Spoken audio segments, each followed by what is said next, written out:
Salut à tous, bienvenue dans la suite de la vidéo de la dernière fois, dans laquelle je vous résumais un petit peu tout ce qui s'était passé entre le 30 novembre et le 15 décembre. Pour résumer la vidéo précédente très rapidement, en gros le 30 novembre ils ouvraient le quartier de Haiju, ils enlevaient les barrières, etc. Une semaine plus tard, vraiment toutes les restrictions étaient enlevées. Il n'y avait même plus besoin de scanner un code pour rentrer dans le métro.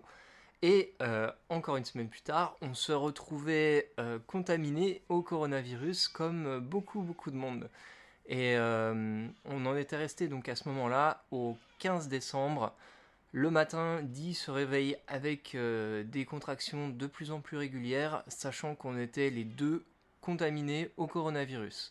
Les contractions avaient commencé vers 6 heures du matin, donc on s'est dit c'est bon, c'est certainement aujourd'hui, mais ce sera pas avant plusieurs heures, donc on commence à ranger nos affaires sans grosse urgence.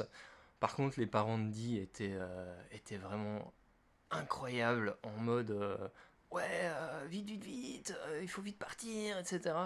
Il a fallu qu'on dise au père de Dee de ne pas aller trop vite sur la route parce qu'ils étaient hyper stressés, beaucoup plus que nous au final. Sachant que nous, on était en plus, on avait les deux de la fièvre. Dee était à moitié out parce que ses contractions lui faisaient vraiment mal.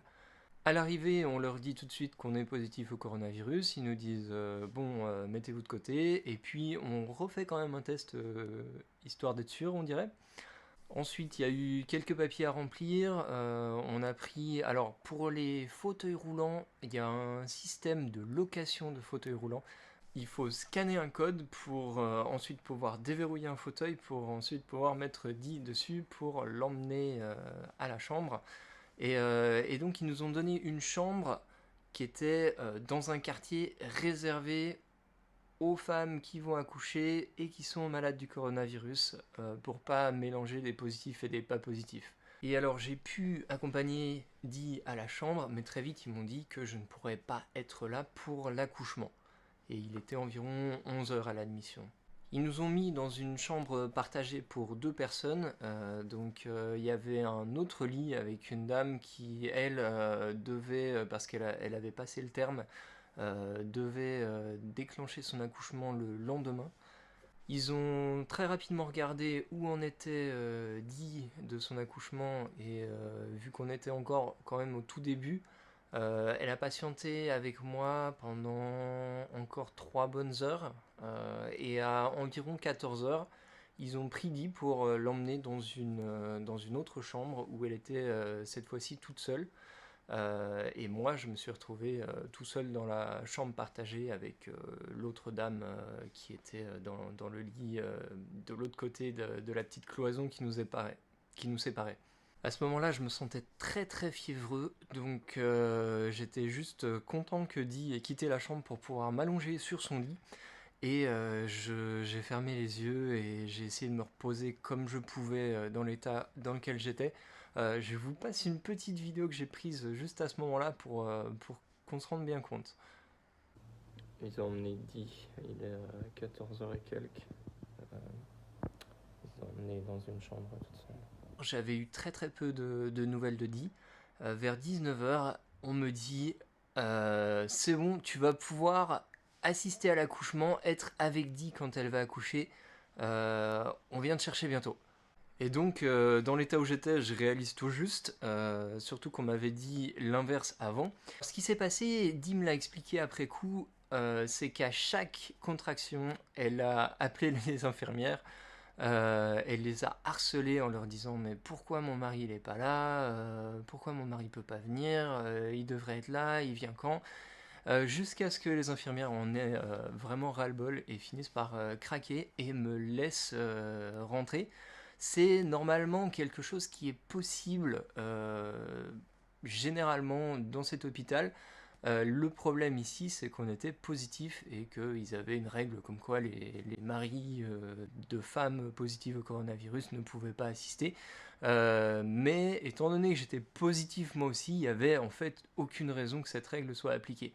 Donc un peu plus tard, j'ai une infirmière qui m'emmène dans la salle dans laquelle Dee doit accoucher.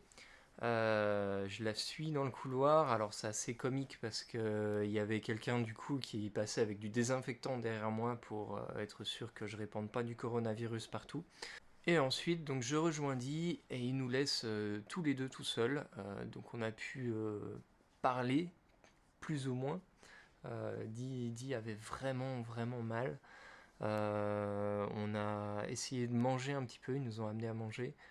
Et une fois que les contractions étaient vraiment très intenses, très très régulières, ils ont passé Dee depuis la table sur laquelle elle était allongée sur une table sur laquelle elle avait des cales pour ses pieds et de quoi se cramponner avec les mains.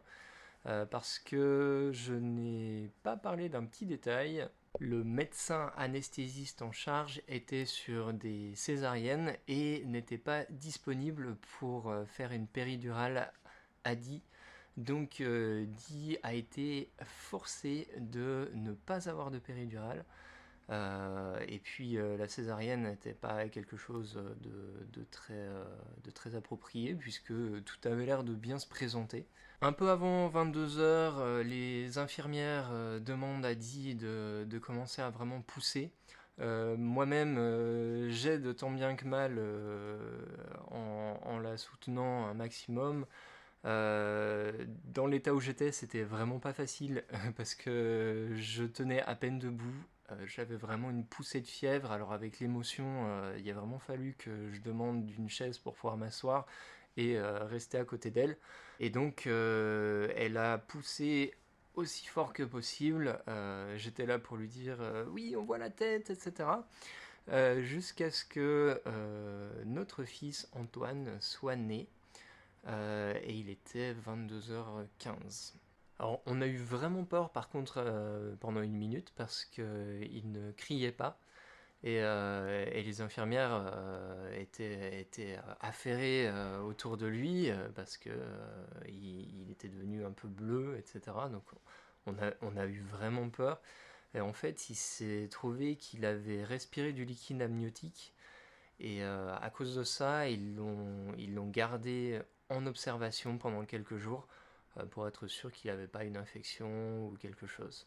Ça n'a pas été très facile puisque à peine après l'avoir vu, il l'emmenait déjà en soins intensifs et nous on revenait à notre chambre sans bébé. Une fois de retour à notre chambre, Dee a pu débriefer un petit peu et discuter avec la personne qui partageait la chambre avec nous. Et moi j'étais complètement KO, donc j'ai pris le siège. En fait, ils ont une sorte de siège dépliant. Alors c'est à peu près aussi confortable que les bancs dans les aéroports. Donc déplié à plat, ça fait une sorte de lit avec une couverture. Et donc j'ai pris ça et je me suis endormi comme j'ai pu, quoi. Et le lendemain matin, on a une infirmière qui nous réveille à 7h30 en disant ouais, faut vous lever, on va replier la chaise. Et moi, complètement KO encore, ayant encore vraiment besoin de me reposer, je lui demande juste pourquoi. Et je lui ai demandé pourquoi jusqu'à ce qu'elle craque et qu'elle me laisse juste dormir. Et j'ai pu dormir jusqu'à quasiment midi parce que j'avais vraiment besoin de récupérer. Dee aussi, elle a bien dormi. Enfin, bien dans les conditions qui étaient les nôtres. Et ensuite, ils nous ont changé de chambre. Et on a été dans une chambre avec deux autres couples qui avaient un enfant, eux, avec eux cette fois-ci. Donc la deuxième nuit à l'hôpital a été vraiment catastrophique puisqu'on était toujours sur les mêmes trucs pas confortables, sachant que j'étais déjà irrité de la nuit d'avant, donc vraiment difficile de dormir. Heureusement, Dee a bien récupéré quand même avec un vrai lit. Mais par contre, on avait des gamins qui hurlaient toutes les heures ou toutes les 2 heures. C'était pas forcément évident de dormir. Et heureusement, vu que l'accouchement s'était bien passé, mercredi pouvait déjà remarcher, etc. Ils nous ont laissé partir, hein, donc on a dû passer seulement 2 nuits à l'hôpital. Par contre, on est parti sans notre enfant, sans notre petit Antoine, qui est resté en observation. Et on a pu venir récupérer notre petit Antoine le mardi d'après. Donc là, c'était le jeudi, et on l'a récupéré donc quelques jours après ça. Et donc là, à l'heure où j'enregistre cette vidéo, ça fait 1 semaine que Antoine est né. Ça fait depuis mardi qu'il est avec nous et là on est jeudi. Donc maintenant on est plutôt heureux et surtout soulagé que tout se soit bien passé finalement, malgré les conditions qui n'étaient pas très faciles au départ et au début de toute cette série de vidéos. Donc on espère que tout va aller pour le mieux. Là on se remet du coronavirus, on est quasiment remis et on va pouvoir profiter d'être avec notre petit Antoine.